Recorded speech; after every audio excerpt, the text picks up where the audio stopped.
Pode ser que esse esquema aqui te assuste, pareça um pouco confuso, mas eu te garanto que você vai entender tudo. Tá tudo aqui organizado para que você entenda. E o assunto de hoje, eu quero que você entenda sobre essa questão do domínio racional e emocional, né? Muitas vezes a gente pensa assim, cara, eu preciso equilibrar a minha vida, eu preciso parar de cometer algumas gafes. E muitas vezes essas gafes, grosserias, esses descontroles emocionais, eles estão ligados a traumas que você pode vir a ter tido na sua vida e que estão gerando em você esse sentimento de raiva. Então, vamos tentar entender aqui para que fique bem claro na tua cabeça. Quando a pessoa ela pretende controlar o emocional dela, na verdade você não tem um controle completo sobre ele. O que você pode fazer é evitar algumas circunstâncias que podem te fazer mal. Digamos, você é uma pessoa que sabe que está em processo de se livrar de ciúmes, por exemplo. O interessante seria evitar lugares ou situações que isso venha a acontecer com você. Porque quando isso acontece, né? Você se coloca nessa situação e tem uma espécie de sequestro emocional, tá aqui, ó, um sequestro emocional, tá? O que é que vai acontecer? Esse sequestro vai fazer com que todas as suas funções cognitivas sejam bloqueadas. Você está sob efeito do sequestro. Por mais inteligente que você seja, aquela raiva tomou de conta de você e você não consegue dar um passo tranquilo. Tudo que você vai fazer é dizer um monte de besteira, fazer um monte de bobagem e quando vê, já passou. Você vai dizer assim, eu não sei o que aconteceu comigo. Eu não sei, acho que eu fui possuído e não tem nada a ver com isso, tá? Você simplesmente tem um gatilho traumático aqui que desperta uma raiva muito grande. E que essa raiva, muitas vezes, ela pode ter sido formada na infância. Quando alguém mandava você calar a boca, quando alguém dizia que você não tinha autoridade para falar naquele momento, quando dizia que você era incompetente, incapaz, enfim, alguma situação que lá atrás está trazendo ainda, nos dias de hoje, problemas para você. Então, por mais que a gente tente entender que eu posso controlar as situações com relação ao meu emocional, a gente precisa entender que esse domínio emocional sobre o nosso racional é mais forte.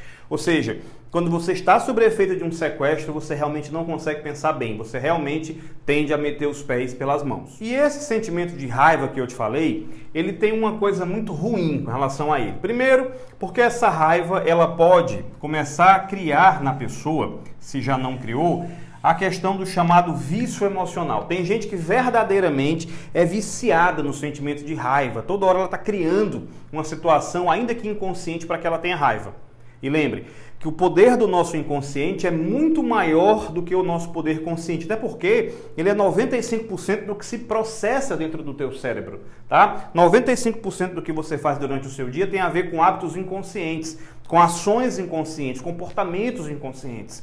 Então é preciso que a gente faça uma investigação. Se você tem esses ataques aqui, se você tem situações que você não consegue controlar, não só com ciúme, mas medo de público, medo de conversar com as pessoas, tá certo? Medo de desenvolver um relacionamento íntimo, tudo está interligado. Então, essa raiva, como eu falei, ela acaba se ramificando. Então, ela vai se ramificar em insegurança, em tristeza. São pessoas que sentiram muita raiva na infância, sentem insegurança, tristeza, frustração, inveja, tá? E não quer assumir, mas sabe que tem. Medo de algumas situações, morre de medo de enfrentar os seus inimigos internos, que o pessoal chama de demônios interiores, né? E também a questão da insatisfação. Parece que a pessoa nunca está satisfeita, nunca está legal com aquilo que ela tem na vida dela, tá? Então, é preciso que a gente pegue tudo isso daqui e leve para um nível de consciência. Mas antes, vem cá, ó, vamos voltar aqui um pouquinho comigo.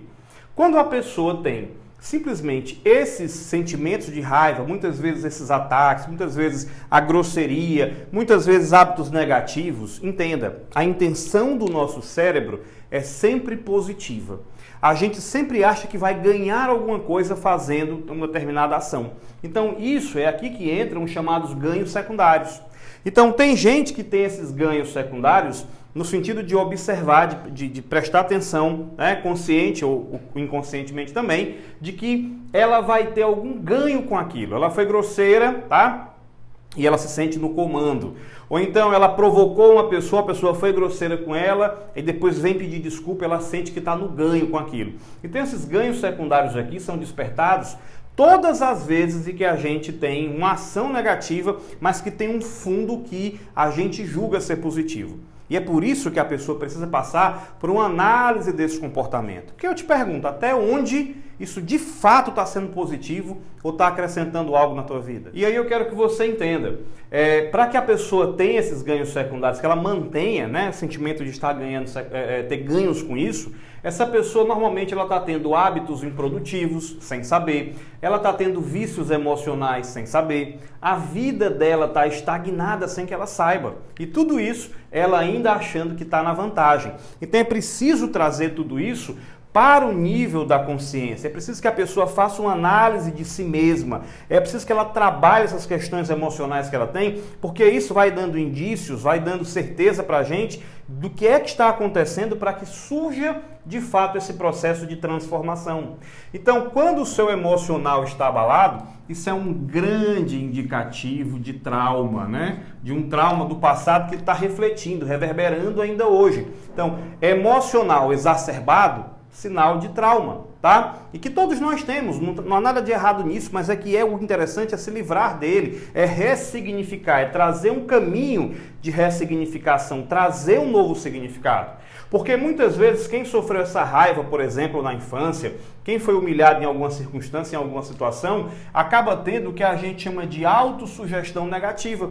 Tudo que ela acredita a partir dela é que não presta, é que ela não tem vez, de que para ela tudo é ruim. Então, isso afeta a autoestima, isso afeta os seus resultados, isso traz um sentimento muito forte de inferioridade, isso traz também a autoconfiança da pessoa, só ter aqui no caso, né? A autoconfiança da pessoa fica extremamente abalada e ela não consegue dar passos decisivos na vida dela. Então isso gera realmente travas no processo dela, enquanto que se ela tivesse uma autossugestão positiva, a partir da consciência, a partir da transformação, ela teria mais sucesso em tudo que ela faz e não ficaria estagnada, tá? E ainda tem um outro fato, a heterossugestão. Pessoas enfraquecidas emocionalmente, pessoas fracas emocionalmente, elas aceitam sugestões negativas que vêm de fora. Como alguém dizer que você não presta, seu trabalho não é bom, você não é bom o bastante, não é bom o suficiente, e você vai, por mais que você negue de cara aquela afirmação, acaba que entra no teu cérebro e gruda igual um chiclete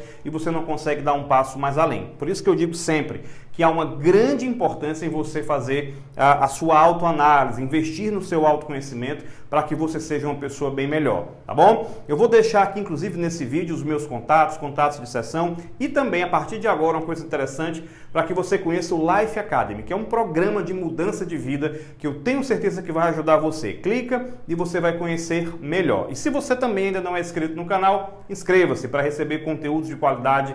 Toda semana eu estou publicando aqui para ajudar mais e mais pessoas. Grande abraço, hein?